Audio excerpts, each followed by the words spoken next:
दोस्तों नमस्कार। मैं जगदीश शर्मा, राहुल प्रियंका गांधी सेना से। दोस्तों आज एक वीडियो सामने आई है जो कि आज तक की है। उसमें एक पत्रकार ने पूर्व चुनाव आयुक्त कुरैशी साहब से ईवीएम को लेकर सवाल करे, बिल्कुल वन टू वन सवाल करे, और जो कि मैं समझता हूँ सीधे सवाल थे, सबको समझ में आता है।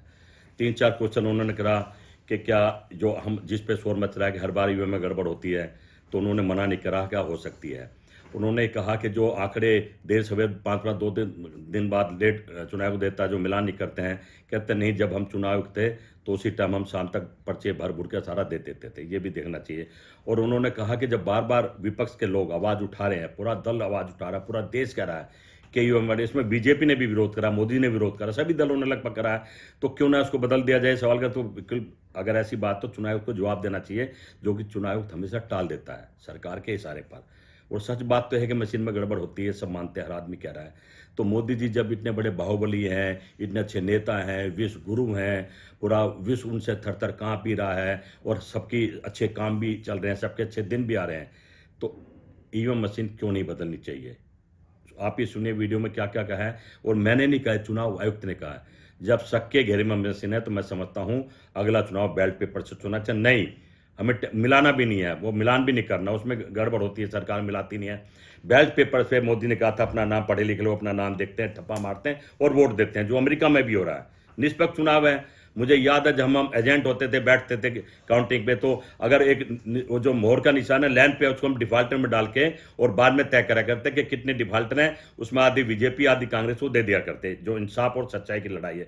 तो मैं समझता हूं अगर आप बैलेट पेपर से चुनाव लड़ोगे तो आपके अच्छे दिन आएंगे, अन्यथा यूं ही होता रहेगा, मोदी देश लूटता रहेगा, एक टुकड़ा हमें डालता रहेगा, जो पिछले 10-12 साल से चल रहा है। ये मामला गुजरात से चल रहा है, यहां से नहीं है। मोदी 20 साल से मुख्यमंत्री, वहां भी खेल था, अब उन्होंने पूरे देश पर ला दिया। मैं समझता हूं हम सबको इसके खुल का विरोध करना चाहिए। अगला जो भी चुनाव, जहां भी चुनाव हो, बैलेट पेपर से चुनाव। अगर मोदी सच में बहुत अच्छे प्रधानमंत्री हैं, तो अगर नहीं है तो फिर वो भी हमसे करेंगे। आप ही सुनिए वीडियो में क्या क्या कहा है। और मैंने नहीं कहा, चुनाव आयुक्त ने कहा है। देखिए, ये ईवीएम के बारे में जो सवाल उठाए जाते हैं, ये हमेशा से पिछले 20-25 साल से तो हम ही देख रहे हैं। हर बार उठाए जाते हैं और हर हर पार्टी ने जी। उठाए हैं। ऐसा नहीं है कि हुँ।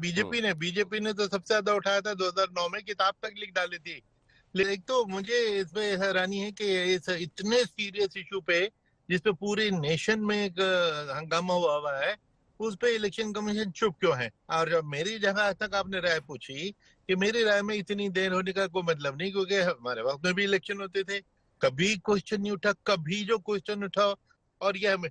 लेकिन उसके बाद हुँ। सारे उसके टोटल तीसरे दिन और पांचवें दिन और 10वें दिन, इसका तो कुछ समझ में नहीं आता। और इसको जवाब देना जिसको चाहिए, वो चुप क्यों है।